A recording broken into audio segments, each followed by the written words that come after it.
पुरंजन की कथा।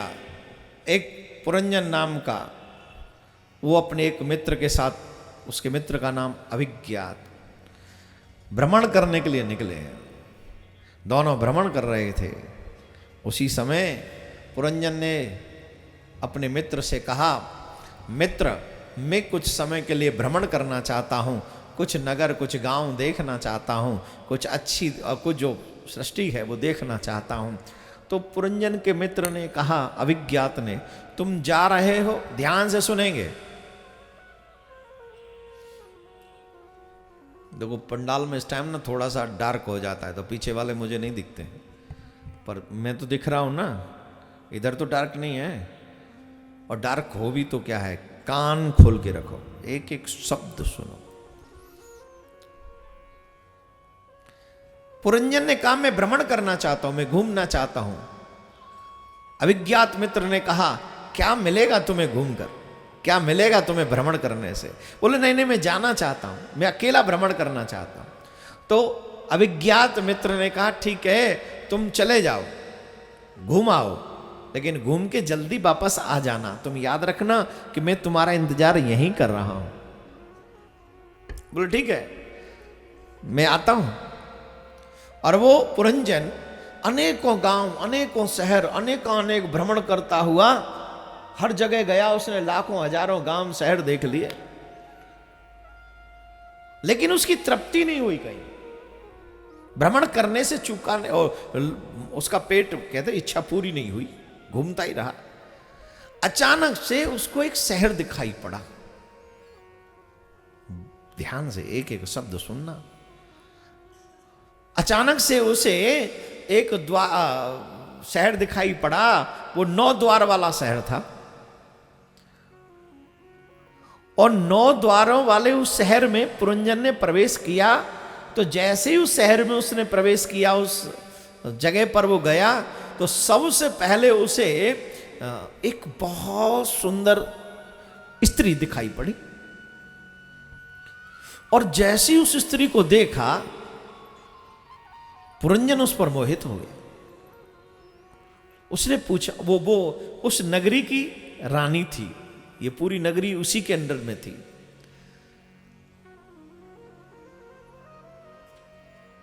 पुरंजन ने पूछा, देवी तुम कौन हो, बड़ी सुंदर दिख रही है, कौन हो? तो उस रानी ने कहा, राजकुमारी ने, या जो भी कहो आप उसे, कि ये तो मुझे भी नहीं पता कि मैं कौन हूं। तो तुम यहां अकेली रहती हो? बोले हाँ मैं यहां अकेली रहती हूं। तुम्हारी शादी? बोले नहीं हुई। तुम्हारा नाम? बोले पता नहीं। बोले देखो मुझे तुम बहुत पसंद आ गई हो, क्या तुम मुझसे शादी करोगी? बोले हाँ मुझे भी तुम पसंद आ गए हो, तुम मुझसे शादी कर लो। बोले तुम्हारा नाम? बोले मेरा नाम नहीं पता मुझे आज तक। बोले ठीक है, मेरा नाम पुरंजन और तुम्हारा नाम पुरंजनी, तुम मेरे साथ में विवाह कर लो। और दोनों विवाह करके रहने लगे। अब तो साफ पुरंजन उस पुरंजनी से इतना प्रेम करता है, इतना प्रेम करता है, वो जो कहती है वही इशारे से करता रहता है, वो उसके इशारे भर से वो सारे काम करता है। आपने देखा होगा ये जो दीवाने लोग देवी जी को मनाने के लिए कितने कितने लंबे लंबे चौड़े चौड़े वादे करते। तुम कह के तो देखो, मैं आकाश से तारे तोड़ लाऊंगा, कहते। बहुत लोग सुने होंगे। पांडे जी आपने कहा है कभी? नहीं कहा? अच्छा, आपने तो ये कहा होगा, चलो लखनऊ घुमा लाऊंगा, वृंदावन घुमा लाऊंगा, ये जरूर कहते होंगे ये। और हर हस्बैंड को कहना पड़ता है, हर प्रेमी को कहना पड़ता है, थोड़ा बहुत झूठ भी बोलना पड़ता है। क्या करें, घर जो चलाना है। जो पति मना कर दे मैं तुम्हें घुमा नहीं सकता, वहां देखो कैसा खाड़ा जम जाता है। थोड़ा बहुत पत्नी को तीर्थ वीर्थ ले जाया करो, अच्छी बात।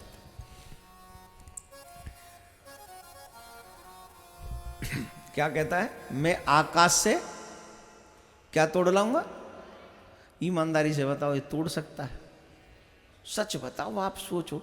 और वो गजब की बात, तो वो पगली, वो सुन रही और वो खुश। अच्छा आप मेरे लिए तारे तोड़ लाओगे? हाँ तेरे पापा भी लाए तेरी मम्मी के लिए, जो तेरे लिए आ जाएगा। झूठी कहीं की, ये भी झूठा तू भी झूठी, तुझे समझ में नहीं आ रहा तारे कितनी दूर है।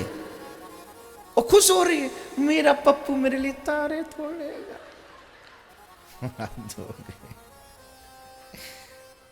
अरे पगली, आज तक कोई तारे तोड़ के लाया है जो तेरे लिए तारे टूटेंगे? ये तो ताले ही तोड़ सकता है, तारे नहीं तोड़ सकता है। ताले तोड़ना आसान है, तारे तोड़ना मुश्किल। तो लेकिन ये स्थिति हो जाती है, कामातुर पुरुष हमेशा कामातुर पुरुष होकर स्त्री की वशीभूत होता है, इसमें कोई दो राय नहीं। पुरंजन वही करता है जो पुरंजनी चाहती है, पल पल में पग पग में। उस नगर में एक पंच फन वाला सर्प रहता है, वहां 10 सैनिक हैं और एक सेनापति है जो उस नगर की देखभाल करते हैं। वो जो पंच मुख वाला जो सर्प है, वो रात दिन सोए बगैर पहरा देता रहता है, सोते नहीं है। वो पंच फन वाला सर्प सोते नहीं, बिल्कुल जगते रहता है। और सैनिक भी सेवा में लगे रहते हैं। ऐसे ही वो सुख की जिंदगी जी रहा था।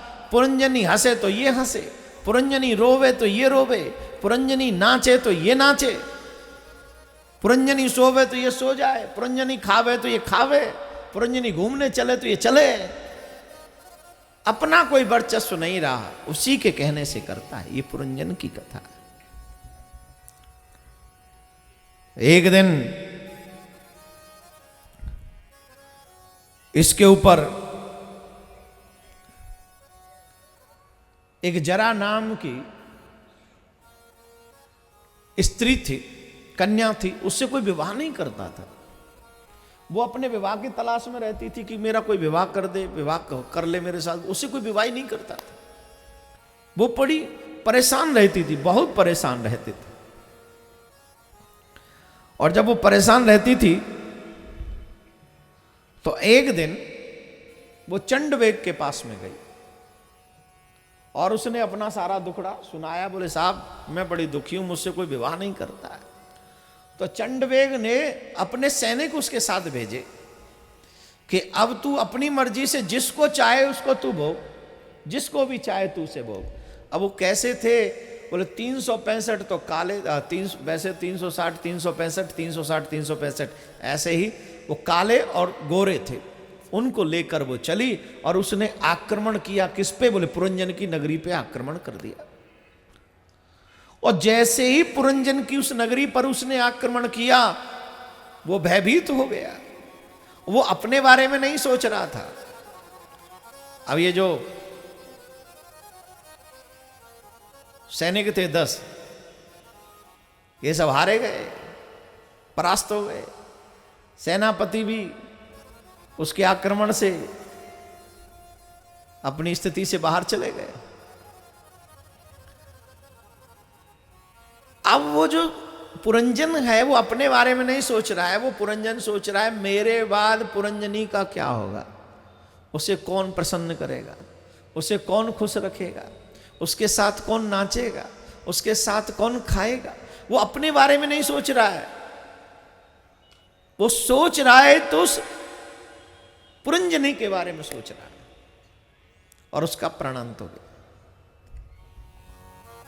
और शास्त्रों में ये लिखित है, आप सब ने सुना है, अंतमति सुगति। अंत में मरने वाले की जैसी मति होती है, अगले जन्म में उसकी वैसी गति होती है। और इसका नाम है पुरंजन। पुरम जनेति इति पुरंजन, तो इसका नाम पुरंजन है। अब मरने के बाद में ये क्या बना? बोले स्त्री बना। अब जब ये स्त्री बना तो इसका विवाह जो है एक राजा के साथ में हो गया। और विवाह जब राजा के साथ में हो गया,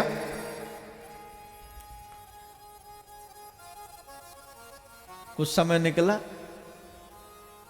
और कुछ समय जब निकला तो किसी कारणवश वो राजा मारा गया। और जब वो राजा मारा गया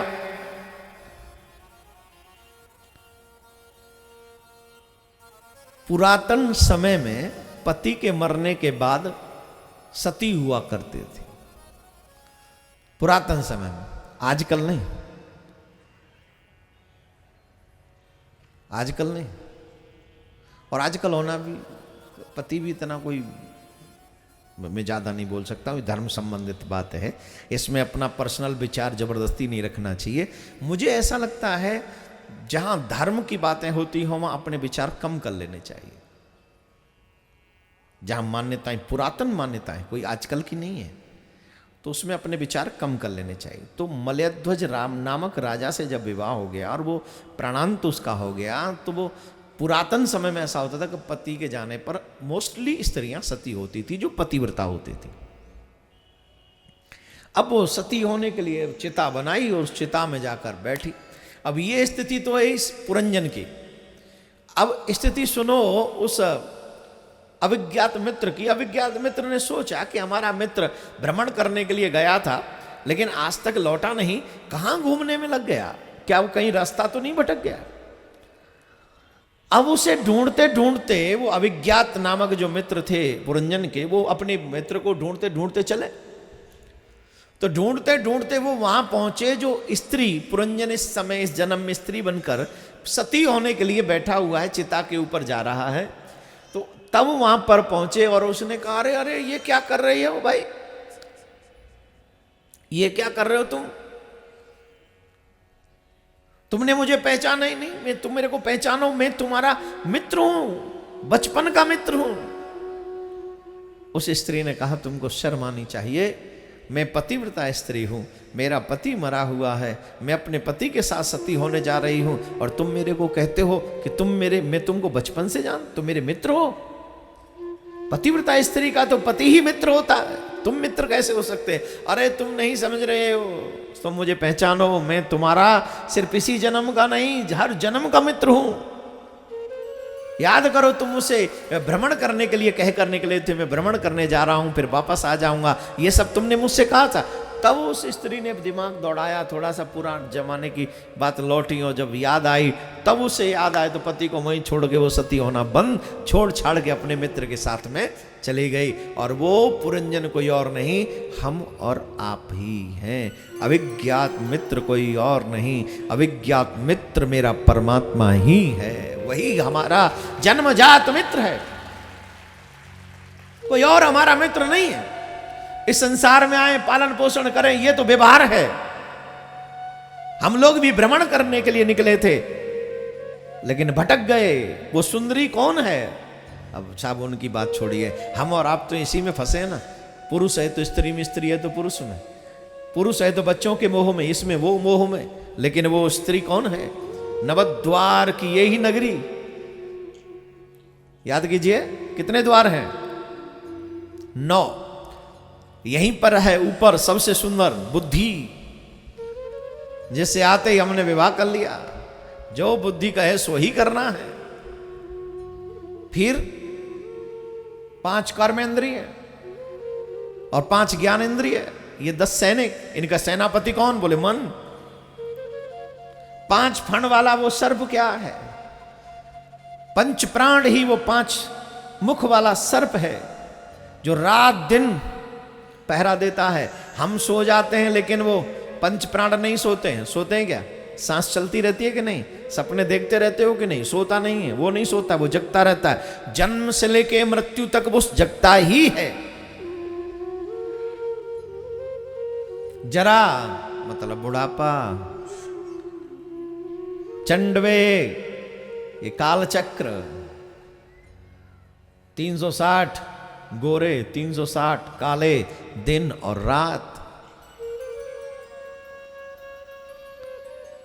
इन्हीं के चक्करों में जिंदगी चली जा रही है।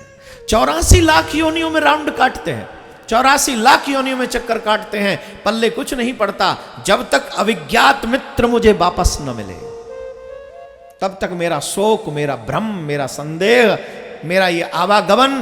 उस सती को, सती होने जा रही थी वो, लेकिन उसे सती नहीं होना पड़ा। वो दुखी थी लेकिन आनंद में खो गई। आनंद में कब खो गई, आनंद में तब खो गई जब आनंद के दाता परमात्मा उसके मित्र बनकर उसके पास पहुंचे और जैसे उसके मित्र बनकर पहुंचे वैसे उसके सारे संकट समाप्त हो गए, उसकी सारी मुसीबत समाप्त हो गई और चली आनंद मनाने के लिए। पुरंजन मगन हो गया अपने मित्र के साथ में।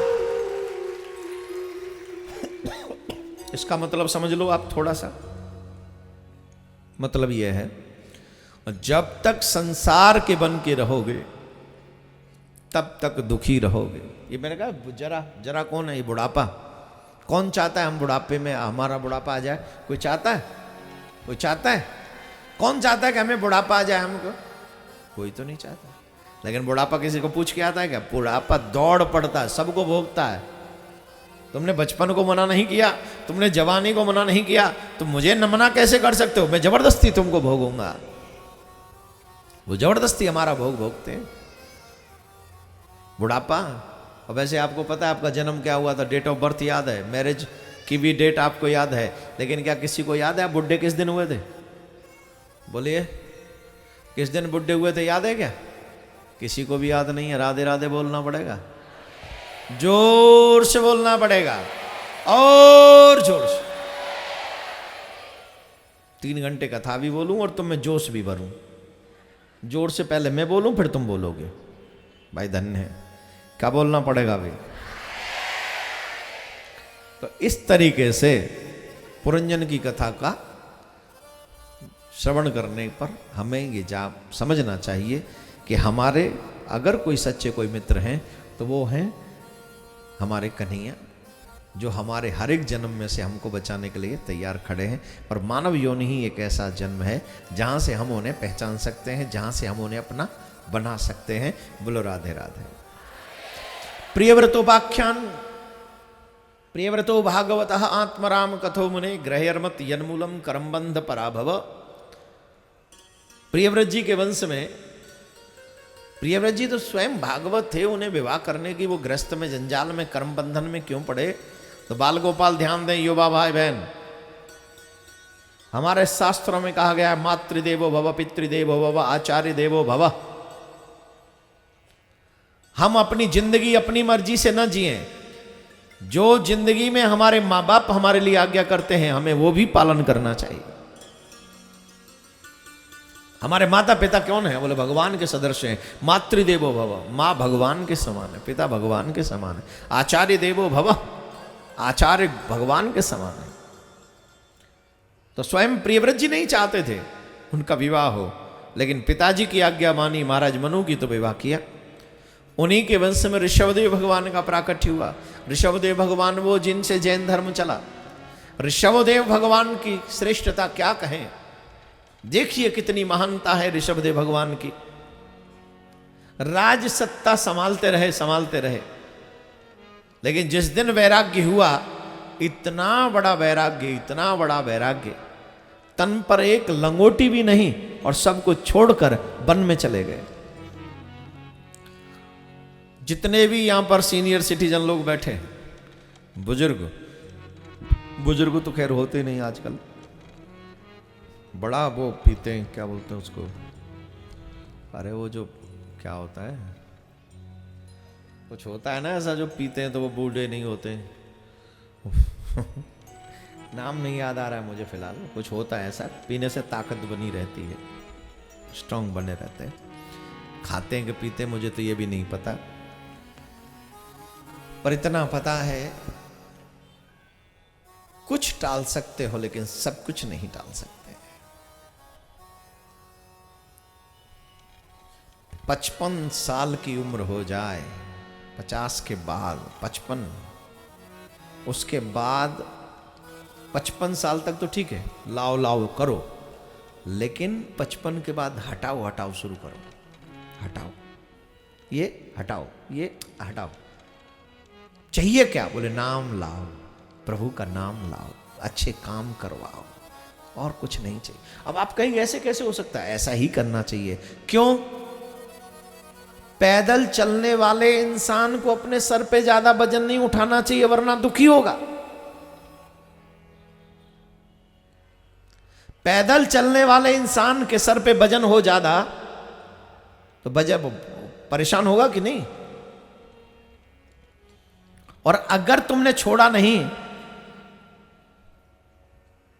एक व्यक्ति को कहा, एक गुरुजी थे, उनके 2 चेला थे, उन्होंने कहा तुमको 40 किलोमीटर की सफर तय करनी है। बोले ठीक है, 2 कट्टा ले जाओ, एक वो जिसमें सामान भरा होगा, जिसे खाली करते हुए जाना है, और एक वो जो जिसको भरते हुए लाना है। अब जो खाली करने वाला था, जो खाली करता हुआ जा रहा था, वो तो आनंद में आ गया कि कुछ समय बाद उसका खाली हो गया। लेकिन जो वहीं से भरना उसने शुरू किया, भरते ही ला रहा था, भरते तो 2-4 किलोमीटर में सब भर गया। अब उसे 40 किलोमीटर सर पे उठा के चलना है, 30 किलोमीटर पैदल चलना है, फिर उसके साथ क्या हुआ होगा आप सोचिए। ठीक वैसे ही त्याग वैराग्य क्या जरूरी है? बोले इसलिए जरूरी है। क्यों जरूरी है? बोले इसलिए जरूरी है क्योंकि जब मैं वहां जाऊंगा तो मेरे सर पे बोझ ना हो। जीते नहीं छोड़ा, जीते जी नहीं छोड़ा तो मर के तो छोड़ना ही पड़ेगा, लेकिन वो बोझ बन के तेरे सर पे चलेगा। इसलिए मृत्यु के पहले ही इन सब का त्याग कर देना चाहिए। समय सिर्फ वही वस्त्र जो आपको बचा ले, वही भोजन जिससे आपका जीवन बचा रहे, और सिर्फ सुबह शाम भगवान के भजन, इसमें मस्ती में अपनी जिंदगी जीनी चाहिए। और जो ऐसी मस्ती में जिंदगी जीते हैं वही भगवान के यहाँ उनके सखे बनकर, उनका मित्र बनकर, उनके संबंधी बनकर आनंद उठाते हैं। जैन धर्म में ऋषभदेव भगवान जब राज्य से निकले, महल से निकले, तो एक भी वस्त्र उनके तन पे नहीं, एक भी वस्त्र, और निकल गए, भगवत प्राप्ति के लिए निकल पड़े। भरत जी महाराज के 3 जन्मों का वर्णन है। पहले वो राजा भरत, फिर वो मृग भरत, फिर वो जड़ भरत। जड़ भरत जी जिन्होंने अपने बोले ही नहीं, इसीलिए लोगों ने जड़ भरत कहते, ये बोलते कुछ नहीं, इसलिए लोगों ने जड़ भरत कहते थे। लेकिन जब बोले तो इतना सुंदर बोले कि रहुगण को उपदेश दिया।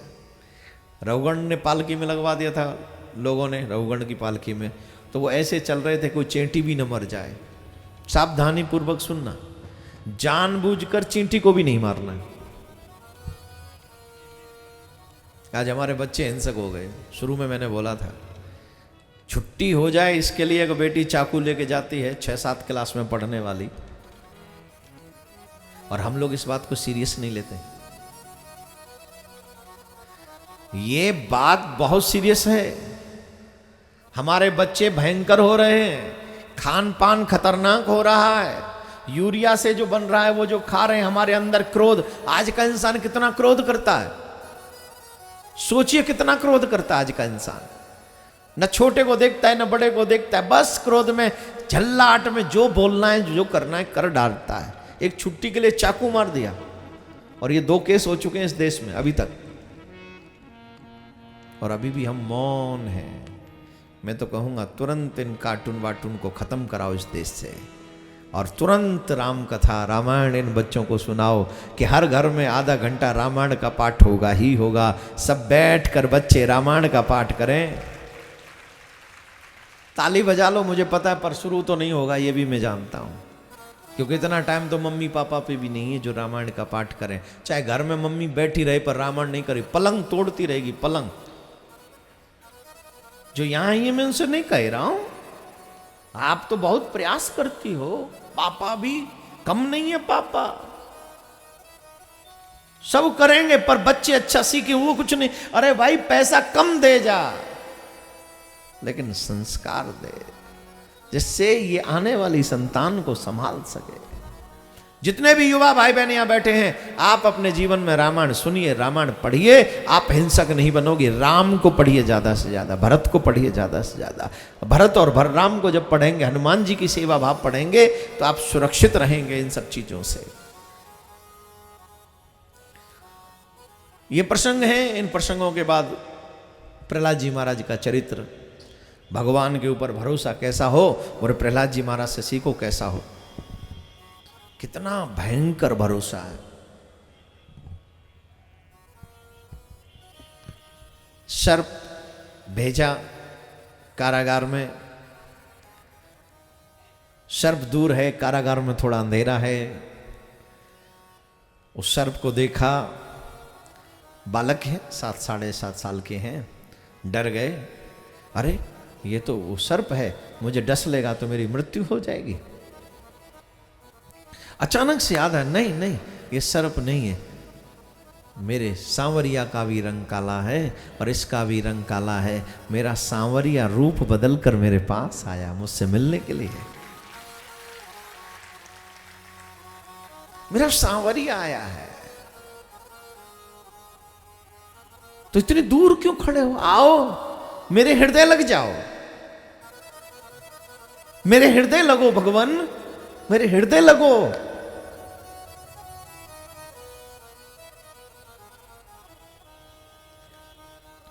और सर्प को उठा के गले से लगा लिया।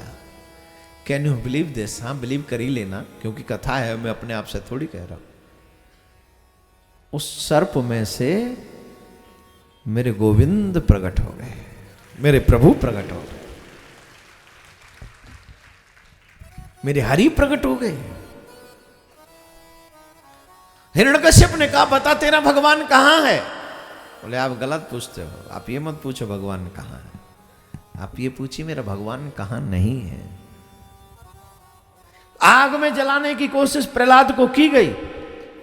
होलिका नाम की उनकी बहन थी, उनको बाबा शिव से प्रसादी वस्त्र मिला था, शीतल पट। अगर उस पट को पहनकर वो अग्नि में बैठेगी तो वो जलेगी नहीं। 10 मिनट हैं क्या आप लोगों पे?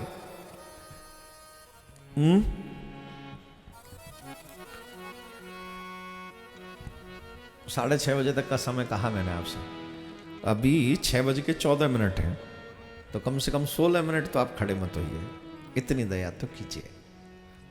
2-3 माताएं हैं वो खड़ी हो जाती हैं, इनको ठंड ज़्यादा लगती होगी या फिर घर में काम बहुत होगा इन पे।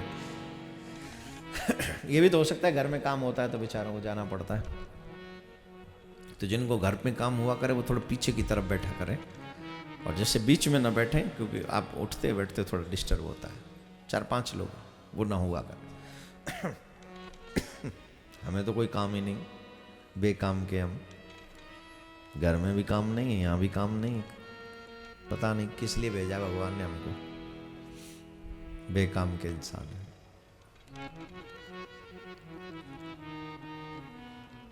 जिसे भगवान बचाए उसे कोई मार नहीं सकता, और जिसे भगवान मारे उसे कोई बचा नहीं सकता। अब वो गई होलिका भगवान प्रहलाद जी को मारने के लिए, आग में जलाने के लिए, और देखिए मेरे ठाकुर बचाते तो कैसे बचाते हैं।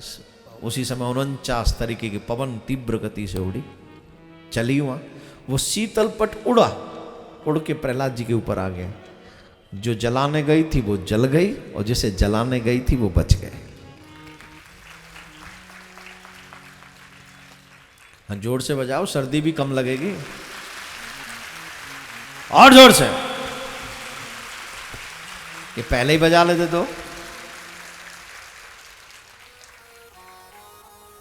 और सोफे वालों तुमको प्रणाम है, हाथ हिलाए ही नहीं, बताओ साहब, मतलब ही नहीं। हटवा दूंगा कल, ध्यान रखना सोफे। राधे राधे बोलना पड़ेगा। जय जय की जय, जय जय की जय जय। पिलर में कहीं से चेंटी नहीं जा सकती। चेंटी, पिलर मतलब खम्मा, जा सकती है? जो लोग बिल्डिंग बनाने का काम करते हैं उन्हें पता है कि पिलर कितना स्ट्रांग बनाना पड़ता है, सीमेंट वगैरह से उतना मजबूत बनाना पड़ता है, चेंटी भी न जा सके उसमें। जहां चेंटी नहीं जा सकती, मेरे प्रहलाद जी का विश्वास तो देखिए। जब हिरण्यकश्यप पूछता है तो तेरा भगवान कहाँ है, बता तेरा भगवान कहाँ है, तो क्या तेरा भगवान इस खंबे में है? तो मेरा भगवान इस खंबे में भी है, ऐसा प्रहलाद जी कहते हैं। इसी में है मेरा भगवान।